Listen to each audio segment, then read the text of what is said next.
Halo gengs, sudah saatnya kembali ngobrol bareng gue di mana gue bakal nemenin kalian beberapa menit ke depan dengan pembahasan yang menarik tapi tetap santai. Nah, hari ini kita bahas sesuatu yang ya jujur aja sering banget jadi pertanyaan di kepala gue, yaitu gimana sih caranya seorang guru bisa deket secara psikologis sama anak-anak kecil, terutama di era sekarang yang serba digital, serba cepat, dan kadang juga serba cuek. Nah, seperti yang kita lihat juga anak-anak kecil zaman sekarang tuh pada beda ya gengs. Mereka itu pada pinter, mereka pada kritis, tapi juga gampang banget ngerasa invincible kalau misalkan kita nggak merhatiin mereka benar-benar. Dan guru akan menjadi orang yang pertama yang akan mendengarkan ya keluh kesah si anak-anak kecil ini gitu loh. Jadi seibaratnya kayak si anak-anak kecil itu bakal mikir, oh gue didengerin nih sama seseorang. Nah tapi pertanyaan yang benar-benar pertanyaannya banget nih, di tengah kesibukan ngajar ataupun deadline laporan atau aturan sekolah yang numpuk, emang masih bisa ya guru-guru ini bisa deketin anak-anak dari ke hati ke hati? Nah, langsung aja nih kita sambut ya. Jadi di depan gue udah ada Cia. Halo Cia. Hai. Boleh nggak sih kenalin dulu lo tuh lulusan apa dan sekarang lagi ada di bidang apa? Oke, jadi kenalin gue Cia. Gue lulusan dari Universitas Negeri Malang, jurusan PG PAUD. Dan sekarang kesibukan gue menjadi progress advisor di salah satu tempat les. Tapi sebelumnya gue pernah jadi teacher kindergarten. Oke, jadi waktu di kindergarten ya? Ya, bener ya? Di TK. Nah, di situ tuh boleh kasih tahu nggak sih berapa lama lo ngajar di sana? Sebelumnya tuh gue ngajar di beberapa sekolah. Oke. Kalau gue rangkum kurang lebih 2 tahun menjadi guru TK. Tuh. Nah, tapi sebelum lo jadi guru nih ya, sebenarnya ada alasan tersendiri nggak kenapa lo mau ada di bidang ini gitu? Oke, mungkin pertama karena I love kids. Jadi dengan gue jadi guru, gue ngerasa fulfill aja gitu hatinya. Dan gue selalu enjoy menjalankan pekerjaan gue ini. Jadi gak ngerasa pressure. Dan gue selalu happy setiap kali ketemu anak gitu. Oh iya, berbanding terbalik banget ya. Gue kalau ngeliat anak-anak ya, aduh kalau mereka tuh berisik kayak gue udah gue kesel sendiri gitu, kayak aduh cukup deh gue sih kayak gitu. Orangnya kita beda banget sih ya. Tapi ya nggak apa, orang kan punya ketertarikannya masing-masing lah ya gitu. Nah, kalau misalkan boleh nanya, tadi kan gue udah sempat bahas nih, di era digital sekarang kan serba cepat ya, apalagi anak-anak zaman sekarang juga udah pada pinter gitu loh. Mereka ini nempel banget sama gadget, apa yang mereka lihat di gadget tuh langsung dipraktekin gitu loh. Jadi mereka tuh kayak bisa dibilang jauh lebih pintar daripada kita gitu loh. Jadi kayak kalau misalkan kita negor mereka apa kek gitu, mereka tuh udah bisa ngejawab gitu. Dulu kan kita kalau misalkan jawab orang tuh kan kita dibantai dulu ya gitu kan. Nah, gue tuh pengen nanya kayak, ada nggak sih cara lo tuh buat kayak mahamin karakteristik anak-anak di usia dini nih waktu lo ngajar gitu, ada nggak? Oke, sebelumnya tuh memang beberapa anak gue tuh ada yang nempel banget sama gadget. Tapi gue butuh kerjasama sama parentsnya di rumah supaya mereka tuh nggak harus nempel terus sama gadget dan tahu porsinya masing-masing.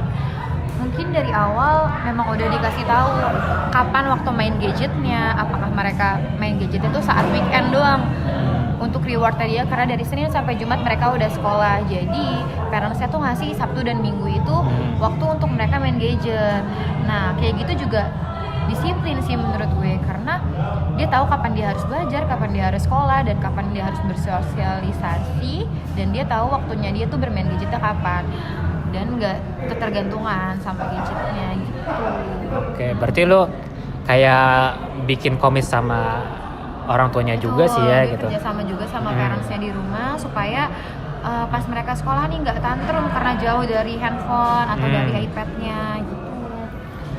Oke, nah ngomongin tantrum nih, tadi kan gue udah sempat bahas kan lo ya, gue tuh paling nggak bisa kalau ngeliat anak kecil yang berisik, yang tantrum gitu, karena gue jadi stres sendiri.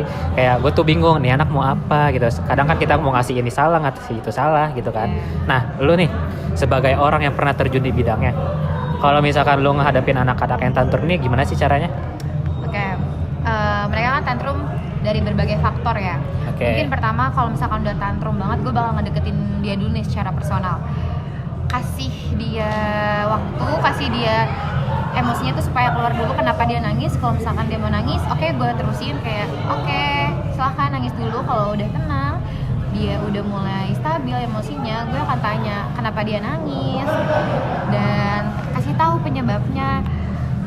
Dan dia tuh dari situ udah bisa ngejelasin kenapa dia nangis, dan gue melakukan pendekatan sama dia ini jadinya bisa dari hati ke hati, karena gue nggak bisa menyalahkan dia juga punya emosi, dia bisa marah juga, dan dia juga bisa sedih, dan kita harus validasi itu semua, jangan dilarang, karena kita tahu semua manusia kan pasti punya perasaan dan emosi gitu sih. Paling gue ngelakuin pendekatan setelah mereka tenang dulu dan kasih tahu karena apa dan solusinya nanti gimana.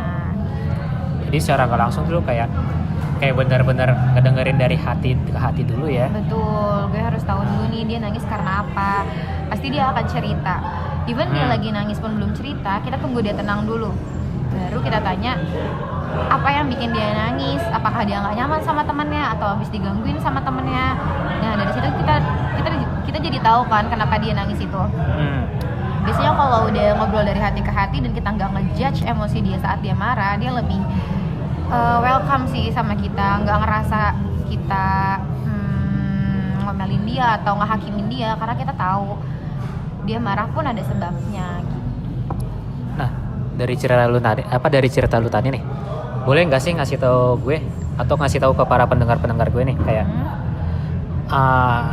di bidang yang lo dalamin ini pasti kan ada momen-momen yang kayak aduh ini anak kasihan banget lagi, aduh ini anak kayak pokoknya kayak kasihan banget gitu deh, kayak dia nih dunianya lagi nggak baik-baik aja gitu kalau kata orang-orang sekarang gitu lah ya kan, kayak apa-apa dikit mental health gitu-gitu deh ya kan. Nah pernah nggak sih lu dapetin kayak anak-anak kecil lu kayak gue tuh mau dengerin lu banget lagi, gue tuh ngerti perasaan lu banget lagi gitu, ada nggak kayak gitu-gitu? Sebetulnya itu juga banyak faktor ya. Kadang kalau udah ada yang kayak gitu, gue tuh sharing sama parentsnya di rumah tuh dia gimana, apakah dia jarang ketemu sama orang tuanya, ataukah emang bahkan ada yang butuh pelukan banget karena mereka jarang sama orang tuanya dan sama mbaknya atau sama neninya, jadi dia nggak punya waktu sama orang tuanya. Kadang mereka itu cuma butuh didengar dari cerita mereka yang ya sekadar mau cerita gimana di rumah dan lain-lain, tapi dia nggak dapet pendengar yang baik gitu di rumah.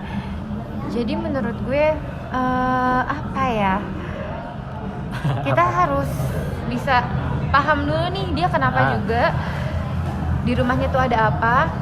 Kalau tiba-tiba masuk sekolah terus sedih, pasti kita tanyakan di rumah sebabnya kenapa. Nah dari situ tuh pola asuh tuh ngaruh banget menurut gue, dari lingkungan tuh ngaruh banget. Jadi semuanya itu bakal mempengaruhi gimana dia di sekolah dan kenapa dia bisa se-bad mood ini gitu. Nah, tapi nih kita bakal balik lagi ke topik yang awal ya. Jadi kan gue sempat mention di tengah kesibukan ngajar, deadline laporan ataupun aturan-aturan sekolah yang numpuk, ya kan? Pasti relate sama lu kan. Nah, abangnya lu masih bisa ada waktu buat ngedeketin anak lu, kayak lu harus ngontrol diri lu dulu nih sebelum lu ngontrolin nih anak nih. Betul, gitu. Bisa nggak tuh kayak gitu ngaturnya? Gue tuh kadang kalau mau masuk kelas terutama harus membangun afirmasi positif dulu kan. Sebelum gue masuk kelas tuh gue udah ngasih kata-kata mutiara ke diri gue, kayak hari ini gue harus happy, hari ini gue harus senyum, hari ini gue udah harus bisa ngontrol diri gue supaya nggak kebawa emosi sama anak-anak ini gitu. Nah menurut gue itu bukan job desk tambahan, tapi emang itu bagian dari pekerjaan, dan gue tuh sangat cinta sama anak-anak, jadi gue nggak ngerasa pressure untuk ngajar mereka dengan harus mengontrol diri gue, bahkan moodnya mereka pun gue nggak ngerasa keberatan. Di luar itu semua untuk ngerjain job desk dan jadi teachernya itu ya menurut gue biasa aja sih, itu ya emang tanggung jawab sebagai teachernya, tapi buat kontrol mereka itu bukan bagian pressure yang sulit. Berarti lo orangnya kayak harus banget kena word of affirmation gitu ya orangnya ya? Iya sih benar. Tapi sempat stres nggak sih? Enggak ya? Kalau udah begitu Sometimes. enggak? Sometimes. Pernah juga kok kalau benar-benar satu kelas gue lagi nangis semua dan kayak gue yang pengen nangis juga deh. Tapi tarik nafas dulu, inhale, exhale, dan bisa aja kok. Kita bisa kontrol mereka. Jangan sampai kita yang ke kontrol mereka, karena sebagai guru kita juga punya aturan, kita juga tahu konsekuensinya apa, dan menurut gue sejauh ini gue selalu bisa nge-handle mereka di kelas. Jadi tiap bidangnya pasti ada profesionalisme masing-masing lah ya kan. Nah mungkin ini bakal jadi pertanyaan terakhir sebelum kita meninggalkan obrolan ini ya. Jadi sebenarnya kayak ada nggak sih kayak kesan pesan sebagai tenaga pengajar untuk para pengajar-pengajar lainnya juga nih yang lagi mendalami di bidang yang sama gitu? Mungkin dari gue sebagai pengajar, itu adalah panggilan dari hati ya.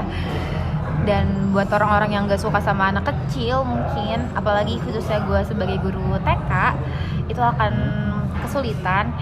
Tapi kalau emang udah dari hati dan lo udah niatin dari diri lo nih, itu bakal enjoy, lo akan cinta. Terutama buat perempuan-perempuan di luar sana, menurut gue sebagai guru PAUD atau guru TK ini tuh ilmu buat kita di masa depan. Bukan cuma sekadar pekerjaan, tapi ini tuh jadi bekal buat kita menjadi ibu, dan semua itu akan relate dan berguna buat kita di masa depan gitu. Oke, mungkin itu aja lah obrolan dari kami ya. Thank you banget Cia udah nemenin gue di obrolan santai ini. Oke, sama-sama. Oke, mungkin akan ada episode-episode berikutnya ya. Para pendengar mungkin bisa tunggu-tunggu aja lah ya kabar-kabar dari kami. Oke, sekian, terima kasih.